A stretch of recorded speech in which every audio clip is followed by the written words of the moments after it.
Welcome to the Stories Told podcast. This is episode 1, Ringing in a New Age.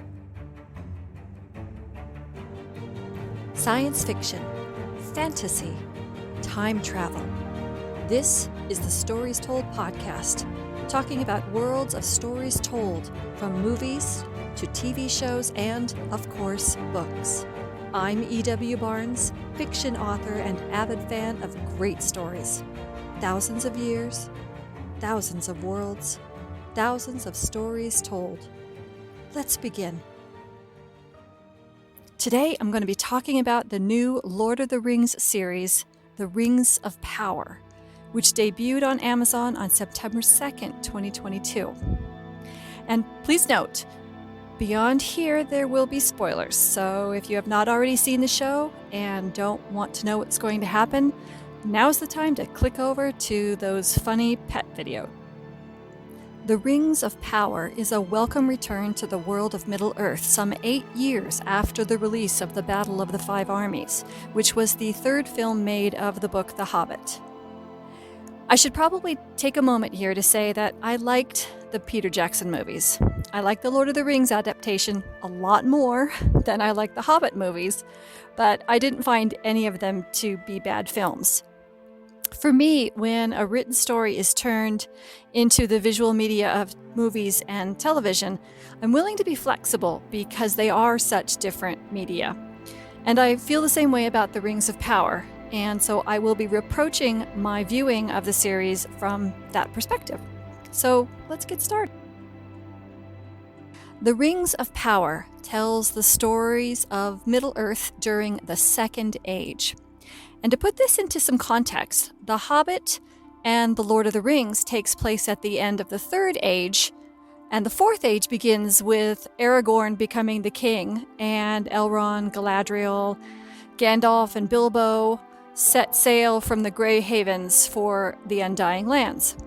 What's cool about learning more about the Second Age is that we get to see the stories about the forging of the Great Rings. Remember those? 3 were given to the elves, immortal, wisest, and fairest of all beings. 7 to the dwarf lords, great miners and craftsmen of the mountain halls. And 9 rings were gifted to the race of men, who above all else desire power. But they were all of them deceived, for another ring was made. In the land of Mordor, in the fires of Mount Doom, the Dark Lord Sauron forged in secret a master ring to control all others. And hence the name of the series. Episode 1 of The Rings of Power is entitled The Shadow of the Past. Lord of the Rings readers may recognize this as the chapter title of the second chapter of The Fellowship of the Ring. It's in that chapter that Gandalf tells Frodo about the One Ring and confirms that that is the ring that Bilbo left him. Right off the bat, I was drawn into the story by that connection. The episode begins with a black screen and ethereal voices singing. I loved this because it set the tone for something magical and mythical. It was almost as if we were being invited to wipe our minds of everything we thought we knew and start from the beginning. Then we get a voiceover from Galadriel, which mirrors the voiceover that opened the first Lord of the Rings movie. She talks about her childhood in the land of the light of the 2 trees, before the sun and the moon. We get to see her crafting a boat that she floats on a stream, and I really liked this scene because it tracked with and sets the stage for the personality we see in the Silmarillion and in the Lord of the Rings. Someone who wanted to explore Middle-earth, who wanted to be the queen of a realm of her own.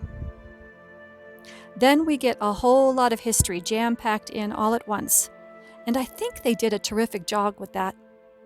If you read the Silmarillion or any of Tolkien's other works about Middle-earth, or even the appendices at the end of The Lord of the Rings, you know there's a lot of history from the creation of the world to when the Rings of Power were forged. The scenes and the voiceover covered all that history and did it well. I think it was a smart move to start the series with Galadriel. She's a beloved character, made all the more adored by Cate Blanchett's transcendent portrayal. we're comfortable with her as she sets the stage for these new tales. I think they were trying to do the same thing with the Harfoots, trying to get the viewer comfortable by next introducing Hobbit-like characters. But for me, this felt a little forced, like they were trying too hard to make sure we connected the Harfoots with Hobbiton. I loved the portrayal of Elrond. This is an Elrond before Gil-galad is killed, before his wife is tormented by orcs and leaves Middle-earth. This is an Elrond who is unburdened, and you can clearly see the lightness of his being. I also love how he's shown crafting poetry, which is a nice mirror image to Bilbo's writing poetry in Rivendell many centuries later. In this episode, we also get to meet the High King Gil-galad, for whom Elrond serves as herald.